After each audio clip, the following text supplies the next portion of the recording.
Hello students, exercise 1.5 को start करने से पहले हम यहाँ पर पहले कुछ पॉइंट्स को समझेंगे। तो हमारा फर्स्ट पॉइंट है जो हमें समझना है, परिमेय संख्याओं पर गणितीय संक्रियाएं हमेशा परिमेय संख्या देती हैं। गणितीय संक्रियाएं क्या होती हैं? प्लस, माइनस, गुणा, भाग, इन्हें कहते हैं गणितीय संक्रियाएं। तो अगर हम परिमेय संख्याओं पर जोड़, घटा, गुना, भाग करें तो हमारा आंसर हमेशा परिमेय संख्या होगा। परिमेय संख्याएं हम पढ़ चुके हैं क्या होती हैं। फॉर एग्जाम्पल, अगर मैं यहाँ पर कोई भी दो परिमेय संख्याओं को जोड़ूं, 2 + 3 क्या आएगा? 5। 5 एक परिमेय संख्या है। अगर मैं दो परिमेय संख्याओं को माइनस करूं, 2 - 2 क्या आंसर आता है? 0। 0 भी एक परिमेय संख्या है। 2 में से 3 को माइनस करें तो हमारा आंसर आता है -1। ये भी एक परिमेय संख्या है। परिमेय संख्या क्या होती है? माइनस वाली भी, 0 भी, और जो प्लस वाली संख्याएं हैं, बटे वाली, ये सभी क्या होती हैं? परिमेय संख्याएं, जिन्हें p/q के रूप में लिखा जा सकता है। अब हमने जोड़ घटा की गुना भाग करेंगे। अगर हम 2 को 3 से गुना करें तो हमारा आंसर आता है 6। ये भी एक परिमेय संख्या है। इसी तरह से 2/3 ये भी एक परिमेय संख्या है। तो परिमेय संख्याओं पर गणितीय संक्रियाएं हमेशा परिमेय संख्या देती हैं। सेकंड पॉइंट है हमारा, अपरिमेय संख्याओं पर गणितीय संक्रियाएं हमेशा ही अपरिमेय संख्या नहीं देती हैं। यदि हम अपरिमेय संख्याओं पर ये संक्रियाएं करें तो आंसर हमेशा ही अपरिमेय नहीं आएगा। वो परिमेय या अपरिमेय कुछ भी हो सकता है। उदाहरण के लिए, अगर हम दो अपरिमेय संख्याएं लें, यहाँ मैंने लिया वर्गमूल 2, ये एक अपरिमेय है। इसमें से अगर मैंने वर्गमूल 2 को माइनस किया तो यहाँ से हमारा आंसर आता है 0। 0 एक परिमेय संख्या है।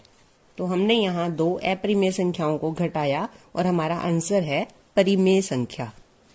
इसी तरह से जब हम वर्गमूल 2 को वर्गमूल 2 से गुना करते हैं तो वर्गमूल 2 को वर्गमूल 2 से गुना करने से हमारे पास आंसर आता है 2।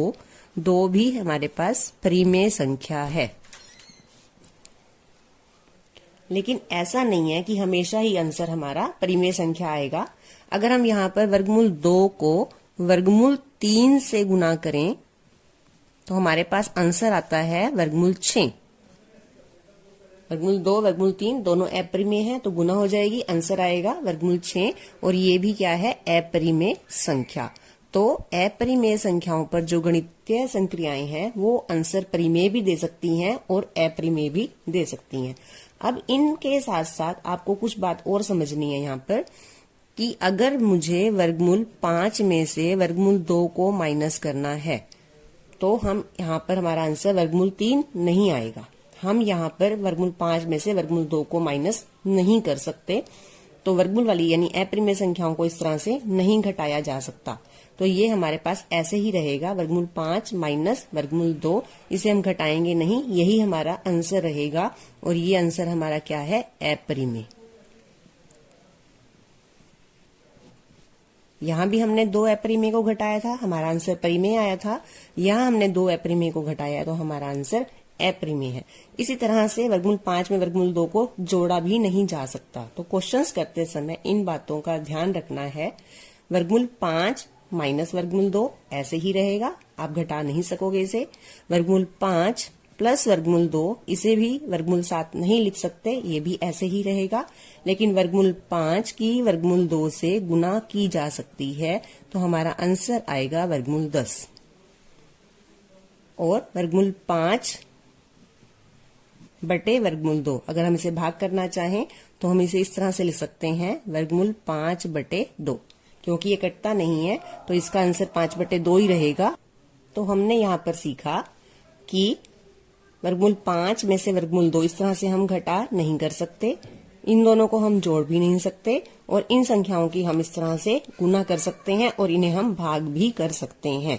थर्ड पॉइंट है हमारा, यदि हम एक परिमेय और एक अपरिमेय संख्या लें और उनकी जोड़ या घटा करें तो हमारा जो आंसर होगा वो हमेशा अपरिमेय होगा। अब मैंने एक परिमेय और एक अपरिमेय संख्या लेनी है। परिमेय संख्या ली मैंने यहाँ पर 2 और इसमें मैंने एक अपरिमेय संख्या जोड़ी है वर्गमूल 5। तो अब इसी तरह से जैसे हम यहाँ पर जोड़ नहीं कर सकते, इन दोनों संख्याओं का भी हम जोड़ नहीं कर सकते। यहाँ से हमारा आंसर 7 या वर्गमूल 7 नहीं आएगा, इसे हम ऐसे ही रहने देंगे। यही हमारा आंसर है और ये एक अपरिमेय संख्या है, 2 प्लस वर्गमूल 5। यानी कि अपरिमेय संख्या में हम कुछ भी जोड़ें तो हमारा आंसर अपरिमेय ही आएगा। इसी तरह से घटा करेंगे तो भी हम इसे घटाएंगे नहीं, 2 माइनस वर्गमूल 5, और ये भी एक अपरिमेय संख्या होगा। तो एक परिमेय और एक अपरिमेय संख्या की जोड़ और घटा से जो आंसर होता है वो हमेशा अपरिमेय ही रहता है। परिमेय और अपरिमेय संख्याओं की गुणा और भाग भी हमेशा ही अपरिमेय संख्या देती है।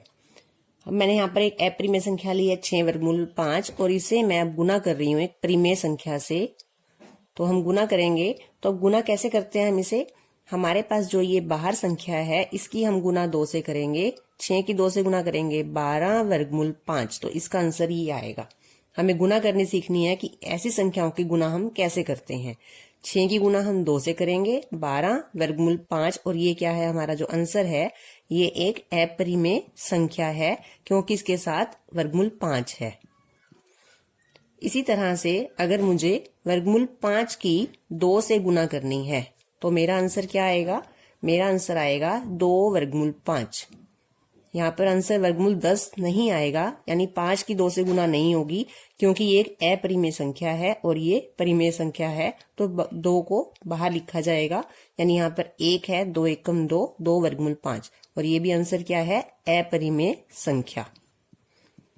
हमें यहाँ पर इस तरह से इन संख्याओं को गुना करना सीखना है।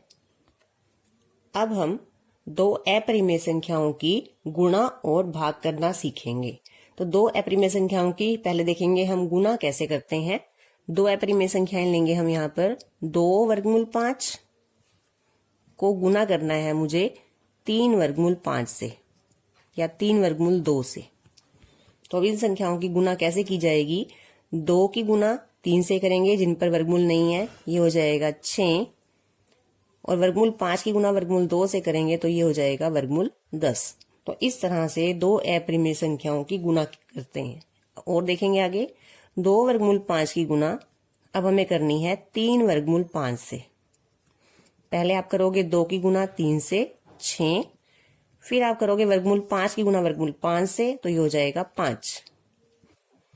वर्गमूल 5 की वर्गमूल 5 से गुना करेंगे तो आंसर क्या आता है, 5, और फिर 6 की गुना 5 से करेंगे, ये हो जाएगा 30। यहां हमने 2 अपरिमेय संख्याओं की गुना की, हमारा आंसर भी क्या आया, अपरिमेय।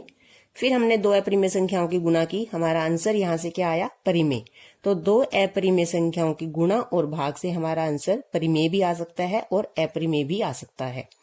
कुछ और क्वेश्चन देखेंगे, गुना करना सीखेंगे 2 अपरिमेय संख्याओं की।